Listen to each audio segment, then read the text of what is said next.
Olá, meus irmãos, a paz do Senhor Jesus, tudo bem com vocês? Mais uma vez aqui, seu irmão em Cristo, Wilson Leite, e esse é o meu canal. E hoje nós temos mais um vídeo da Escola Bíblica Dominical, classe de jovens.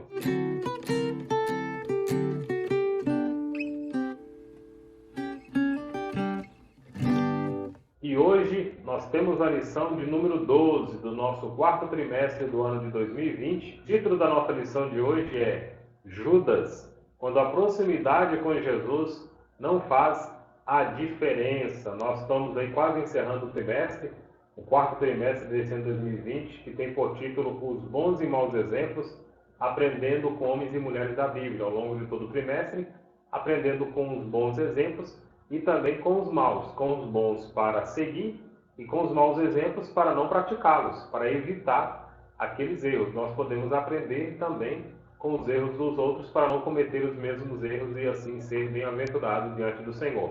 E nós vamos aprender hoje acerca da vida de Judas, que é de suma importância.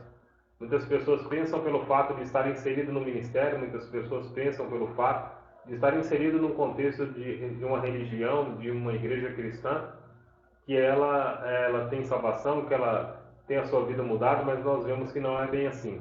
Não é o fato de só estar inserido em um meio determinado, onde se prega, onde se ora, onde se louva, mas a nossa vida ela tem que ser mudada, ela tem que ser verdadeiramente transformada.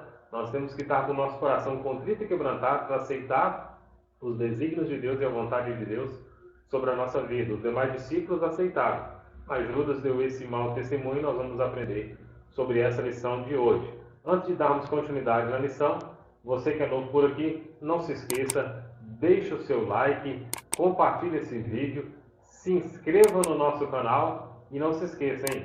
Ative o sino das notificações para você receber as notificações dos próximos vídeos que nós postarmos aqui no canal. Vou deixar também aqui nos cards a playlist do quarto trimestre, porque hoje é a aula 12, mas nós temos já 11 aulas postadas para que você possa ter um aprendizado completo de todo esse trimestre. Vamos para a nossa lição? Título da lição: Judas, quando a proximidade com Jesus não faz a diferença. O nosso texto do dia está em Lucas capítulo 6, versículo 16.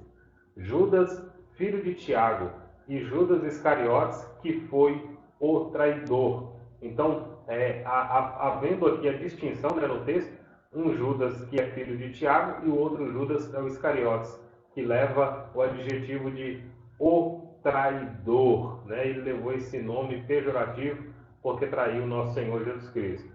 Judas é um exemplo de que uma pessoa pode andar próximo de Jesus e ainda assim ser corrompido pelos seus próprios interesses. Por isso que Jesus diz: negue-se a si mesmo, tome sua cruz e me siga. Judas se perdeu por causa dos seus próprios interesses e por causa da sua ganância ao dinheiro. E é isso que nós vamos aprender nessa lição de hoje. Nós temos 3 objetivos a alcançar, que é mostrar que Judas foi um dos 12 discípulos de Jesus, apresentar Judas como traidor e saber como se deu a traição de Jesus. Vamos para o texto bíblico. O nosso texto bíblico está em João capítulo 13, do versículo 1 ao 5, depois versículos 21 e 22, depois versículos 26 e versículo 30. Ora, antes da festa da Páscoa, sabendo Jesus que era chegada a sua hora de passar deste mundo para o Pai, como havia amado os seus que estavam no mundo, amou-os até o fim. E acabada a ceia, tendo já o diabo posto no coração de Judas Iscariotes, filho de Simão, que o traísse, Jesus, sabendo que o Pai tinha depositado nas suas mãos todas as coisas, e que havia saído de Deus e que ia para Deus, levantou-se da ceia, tirou as vestes e, tomando a toalha, cingiu-se. Depois pôs água numa bacia e começou a lavar os pés aos discípulos e enxugar-lhes com a toalha com que estava cingido. Versículo 21 agora e 22. Tendo Jesus dito isso, turbou-se em espírito e afirmou, dizendo: na verdade vos digo que um de vós há de me trair. E então os discípulos olharam uns para os outros sem saberem de quem falava. Versículo 26. Jesus respondeu: é aquele a quem eu der um bocado molhado. E molhando o bocado, o deu a Judas Iscariotes, filho de Simão. E após o bocado, entrou nele Satanás. Disse, pois, Jesus: o que fazes, faze-o depressa. E nenhum do que estavam assentados à mesa compreendeu a que propósito lhe dissera isso. Porque como Judas tinha a bolsa, pensavam alguns que Jesus tinha dito: compra o que nos é necessário para a festa, ou que desse alguma coisa aos pobres. E tendo Judas tomado o bocado, saiu logo, e era já noite. Estudaremos nessa lição a respeito daquele que entrou para a história como traidor, como Judas Iscariotes. Ele esteve perto de Jesus, mas nunca se rendeu a ele como Senhor e Salvador da sua vida. Então, muito importante é nós observarmos esse aspecto. A nossa vida ela tem que ser transformada. A nossa vontade, os desejos que existem em nós, eles devem ser transformados a partir do momento em que nós nos rendemos e nos entregamos a Jesus. Mortificamos a nossa vontade, a nossa carne, o nosso desejo e nos entregamos completamente para servir a Deus. Se não for assim, nós vamos andar por caminhos tortuosos, nós vamos andar por caminhos que desagradam a Deus. Mas se entregarmos verdadeiramente a nossa vida ao Senhor, nós vamos ser bons discípulos, nós vamos estar andando com Jesus, fazendo a sua vontade, mortificando a nossa vida, o nosso desejo e servindo a Ele em espírito e em verdade. Não foi isso que Judas fez e nós vamos aprender aqui nessa lição. O nosso primeiro tópico, Judas, um dos 12 escolhidos. E o primeiro subtópico é um discípulo de Jesus. A história de Judas ela se inicia no Evangelho quando ele é chamado para ser um discípulo de Jesus, assim como todos os demais. Os 12, Judas foi escolhido por Jesus depois de um tempo, depois de um momento de oração diante de Deus. Então Jesus escolhe também a Judas. Nós temos duas possibilidades da origem de Judas. O nome dele, Judas Iscariotes, pode ser que ele era de uma região chamada Queriote, que ficava na parte sul da Judéia. E a outra possibilidade é que Judas fazia parte de um grupo de homens que portavam adagas. Porém, nós não temos relatos aí de Judas ser um homem violento e nem relatos dele portando armas. Mas são duas possibilidades que os historiadores nos dão a entender. Que ou ele é da região de Queriote, do sul, da região sul da Judéia, ou que ele era de um grupo de homens sicários, chamados sicários, que portavam adagas e que portavam armas. Então essas são duas possibilidades da origem de Judas Iscariotes. Nós temos que notar aí, como já disse anteriormente, que ele foi escolhido por Jesus para ser seu discípulo e apóstolo, depois de Jesus ter passado um tempo de oração. Ele andou com o Salvador, ouviu seus ensinos, viu os milagres operados e viu os demônios sendo expulsos. Ele teve a honra de ser uma das pessoas mais próximas de Jesus. Nós vemos ali que as multidões cercavam Jesus e os apóstolos sempre estavam na proximidade. Os apóstolos iam com Jesus para o monte, os apóstolos ficavam com Jesus nos momentos isolados, nos momentos em que a multidão não estava. Os apóstolos, os 12, estavam juntos e Judas teve esse privilégio. Hoje nós caminhamos por fé, hoje nós caminhamos pela palavra de Deus, cremos em Jesus, não o vemos, mas cremos na sua existência, cremos no sacrifício que Jesus fez por nós. Mas Judas andou fisicamente, ele viu demônios sendo expulsos, ele viu pessoas ressuscitarem, ele viu curas extraordinárias, paralíticos andarem, cegos enxergarem. Mas só que isso não foi suficiente, porque ele não abriu o seu coração para reconhecer Jesus como seu Salvador. Então uma pessoa ela pode entrar em uma igreja, ela pode ver milagres, ela pode até mesmo receber milagres, ela pode viver durante toda a sua vida em um seio de uma igreja cristã, e no final de tudo ela nunca ser uma pessoa salva. Porque não é simplesmente andar junto, não é simplesmente a proximidade, mas nós temos que ter intimidade e relacionamento com Jesus, um relacionamento de obediência, um relacionamento de comunhão e intimidade e santidade com o Pai. O segundo subtópico, um homem que lidava com dinheiro. João nos fala que Judas tinha incumbência específica de ser o que podemos chamar hoje de o tesoureiro. Ele era aquele que cuidava das ofertas, das contribuições que eram dadas ao ministério de Jesus. Ele tratava das questões financeiras das pessoas que ofertavam e que contribuíam. A relação de Judas com o dinheiro foi o ponto-chave que o levou a trair Jesus. Foi por dinheiro que ele entregou Jesus aos sacerdotes. O dinheiro tem o poder da sedução muito forte.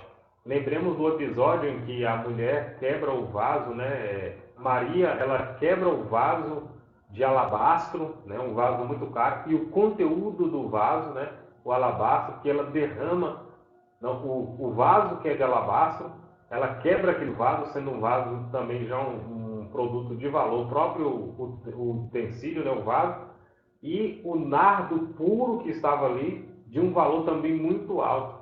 Mas só que o texto bíblico diz que quando ele fala que em vez de ter quebrado e ter derramado sobre Jesus, que deveria se vender aquele perfume e ter se dado aos pobres. Mas o texto bíblico de João diz que Judas falou isso não porque ele tinha cuidado dos pobres, mas porque ele era ladrão.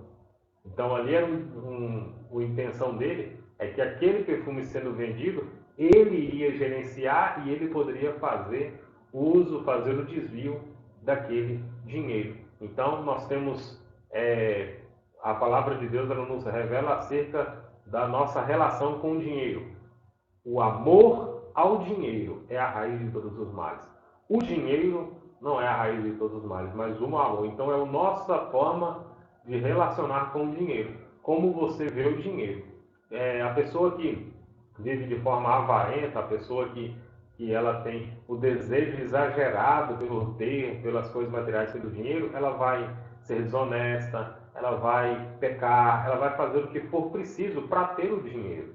Então, se a pessoa ela ama o dinheiro acima de todas as coisas, acima até mesmo do Senhor, então ela vai estar fazendo daquilo ali idolatria e ela vai cometer práticas de extorsão, de desonestidade, para que ela possa ter o dinheiro, porque a sedução do dinheiro é muito forte. E, inclusive, o dinheiro é também considerado uma das formas de poder.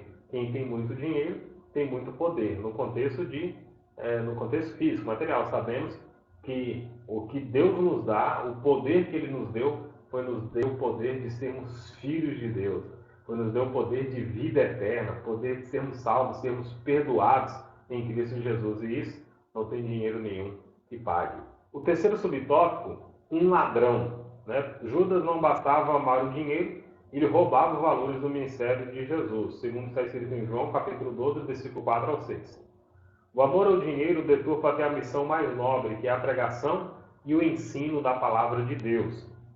Deus, ele provê os recursos financeiros para a igreja, para os ministérios, para o seu povo, mas só que isso não pode se tornar a finalidade da obra de Deus. Isso é um meio para se realizar a obra de Deus.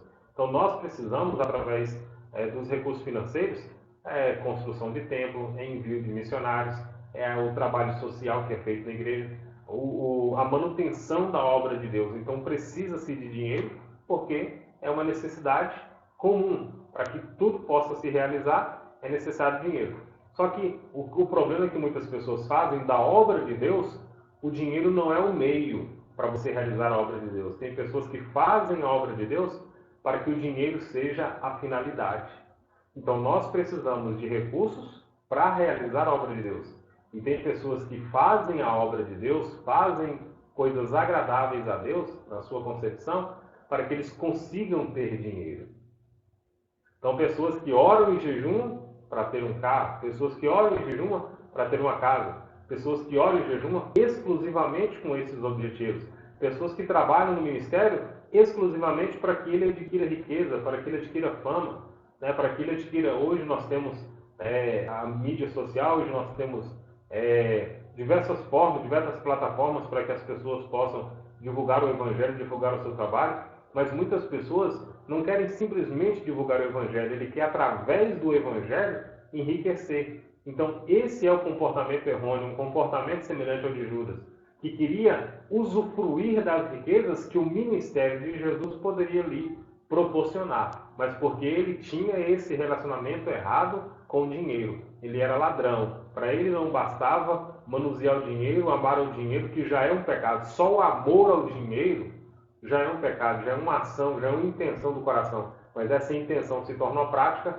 e Judas ali se torna ladrão. Ele muda, ele altera a finalidade de uma missão tão nobre que é pregar a palavra de Deus. Imagina, Jesus veio na terra, fez o sacrifício na cruz, morreu pelos nossos pecados. Jesus não pregou em nenhum momento sobre riquezas financeiras, Jesus não pregou em nenhum momento sobre questões materiais. Os discípulos diziam: Senhor, quando é que o Senhor vai restaurar o reino?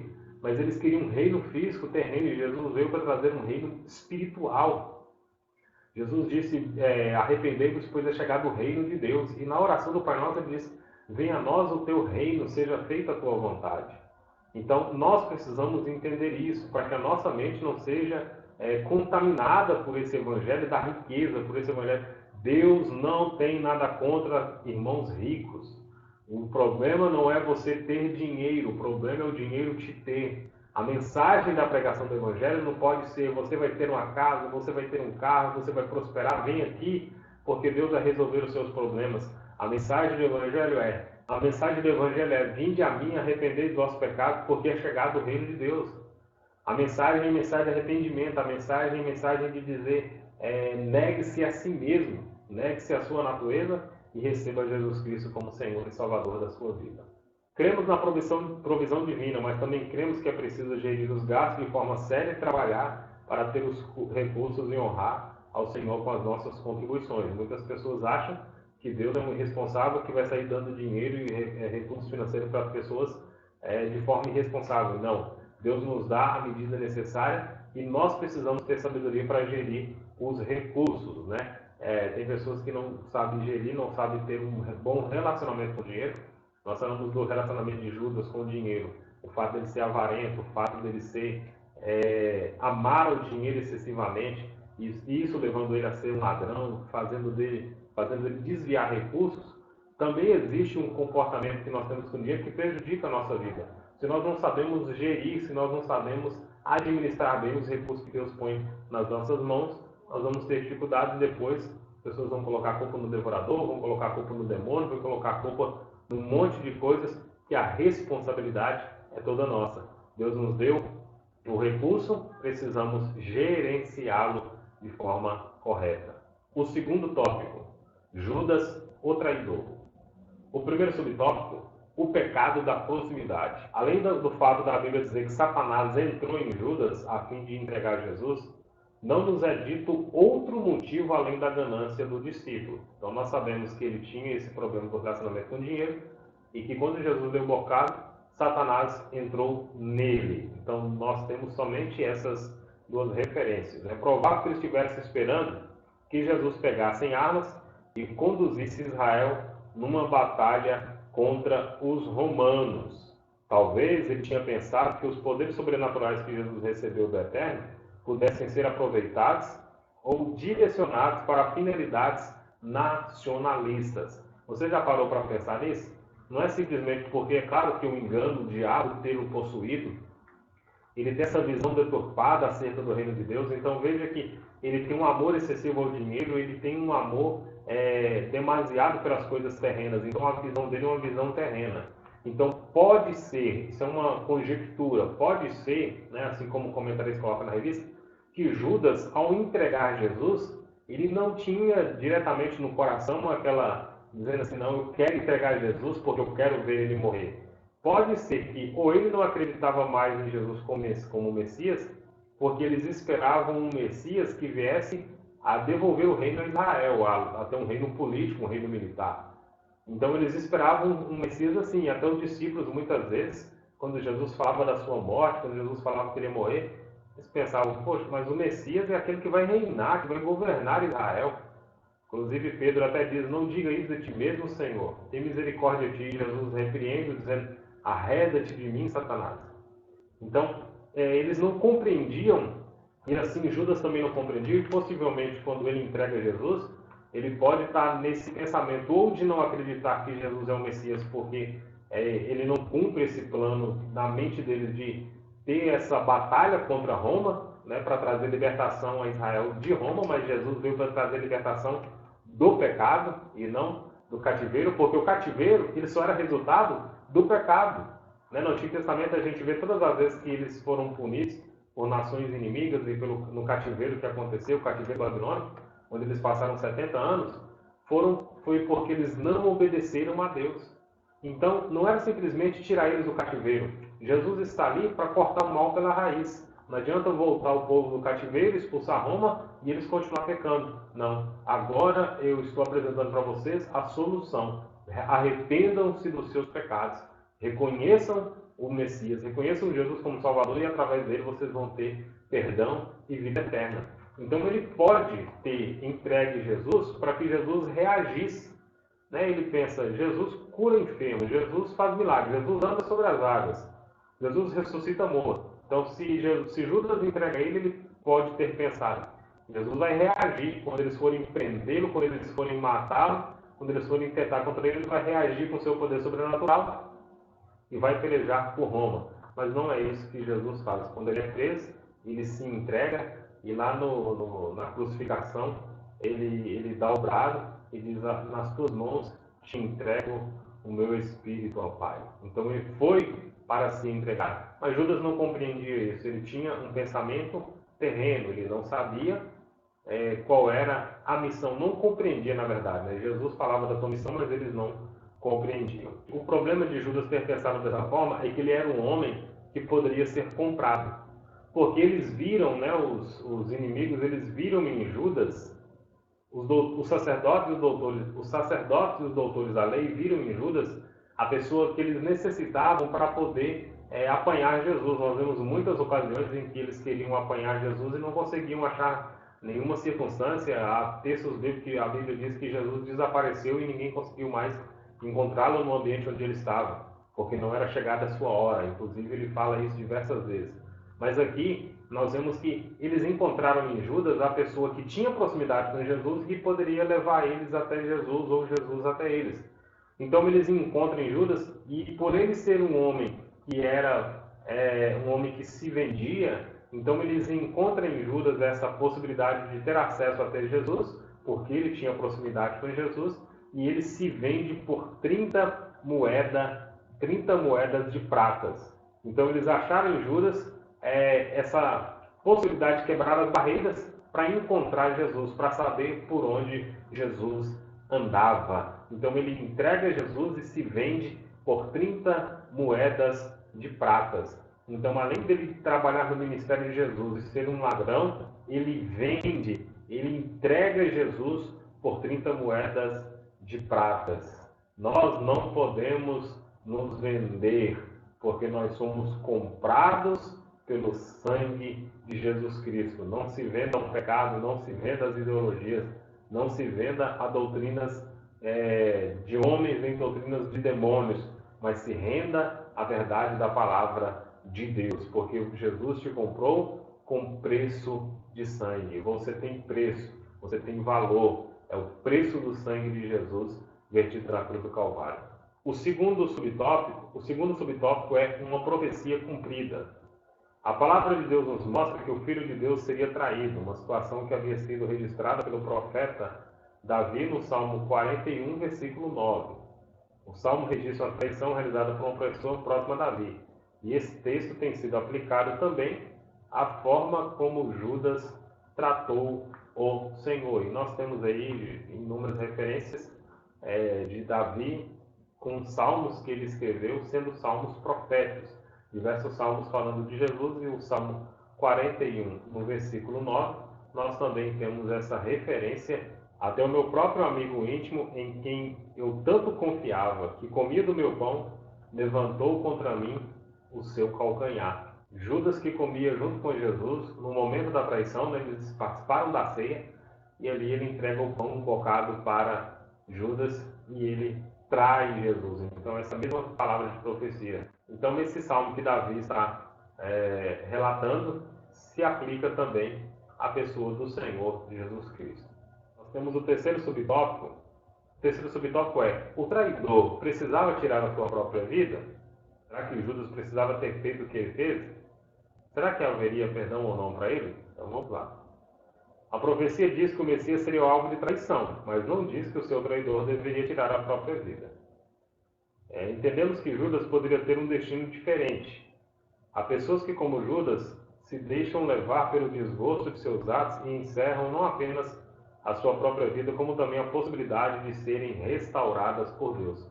Judas está também nada mais, nada menos do que colhendo os frutos da sua forma de viver. Ele viveu todo esse tempo ao lado de Jesus, mas ele nunca havia tido um encontro verdadeiro com Jesus. Ele viveu todo esse tempo ao lado de Jesus, que quando ele erra, quando ele peca, quando ele falha, e ele vê o grande erro que ele cometeu, porque Jesus é preso, Jesus é levado para ser condenado, para ser morto, para ser crucificado. Agora ele tem um arrependimento, ele tem no seu coração um remorso muito grande por aquilo que ele fez, e ele não consegue conviver com aquele erro, ele não consegue conviver, ele não consegue, de repente, a gente pode conjecturar, a gente pode tentar entender o motivo pelo qual a gente não vai saber exatamente, mas tentar entender o motivo por que Judas fez isso, né? Então, ele não conseguiria viver de repente com aquela culpa, por isso ele comete esse ato. Ele não conseguiria de repente conviver com as outras pessoas ao seu redor, não conseguiria talvez olhar para Jesus. Então nós vemos que situação difícil que ele se encontra, né? Pelo erro que ele cometeu, pela forma de vida. Então ele tem um desfecho, mas é pela forma de vida que ele levava, a vida de engano que ele foi levando. Então ele tinha proximidade com Jesus, mas não tinha intimidade, não tinha comunhão. Ele estava lá andando, vendo os milagres, ouvindo a palavra todos os dias, saindo da boca de Jesus. Porém, quando ele comete um erro, e um erro grave, mas ele depois vai e tira a sua própria vida.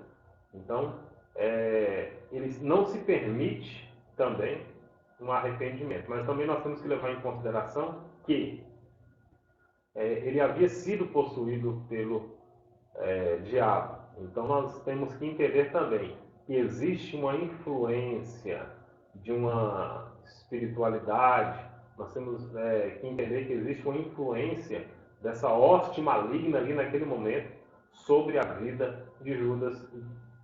Provavelmente ele é levado a esse fim porque ele se deixa influenciar muito mais por isso, porque o seu coração era um coração que não tinha arrependimento, um coração que não tinha relacionamento com Deus e com o Senhor Jesus.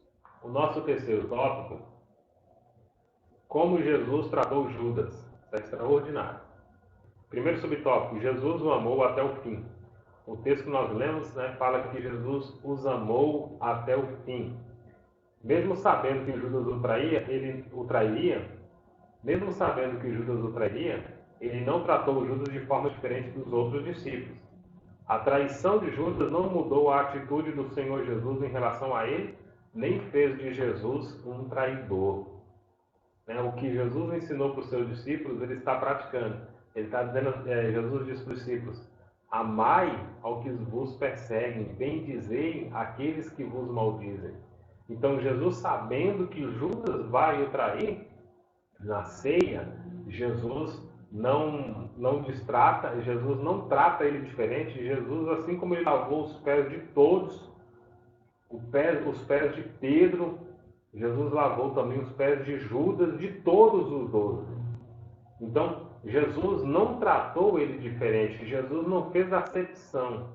Então, Jesus, ele agiu da mesma forma com Judas que ele agiu com os outros discípulos. Então, Judas não tinha motivo nenhum para culpar Jesus de alguma coisa pelo seu comportamento. A culpa era única e exclusivamente dele. É preciso lembrar que Judas cometeu esse erro da traição, mas também os discípulos, né, cumpriu-se uma profecia sobre os discípulos: ferirei o pastor e se dispersarão as ovelhas. Quando Jesus é preso, todo mundo foge, eles vão para longe, não dão assistência ao Senhor Jesus. Porém, eles permaneceram. Por isso que no tópico anterior, o comentarista faz esse levantamento, né? Será que Judas precisava ter morrido? Por quê? Porque os outros também cometeram isso. Pedro negou Jesus, ele disse: eu não conheço esse homem, eu não sei quem ele é. Mas eles abandonaram Jesus para ser crucificado aqui na cruz. Porém, quando Jesus ressuscita, eles são retornados à comunhão. Eles estavam lá e puderam se arrepender e retornar novamente para Jesus. Pedro que negou Jesus diante das pessoas, ele recebe uma palavra especial de Jesus. Imagina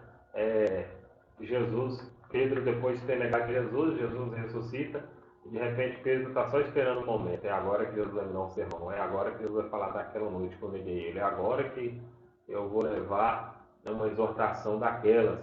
E aí Jesus manda chamar Pedro, Pedro, é agora. E aí Jesus disse assim: Pedro, tu me amas? Ele: amo, Senhor. Pedro, tu me amas? Sim, eu amo, Senhor. Pedro, tu me amas?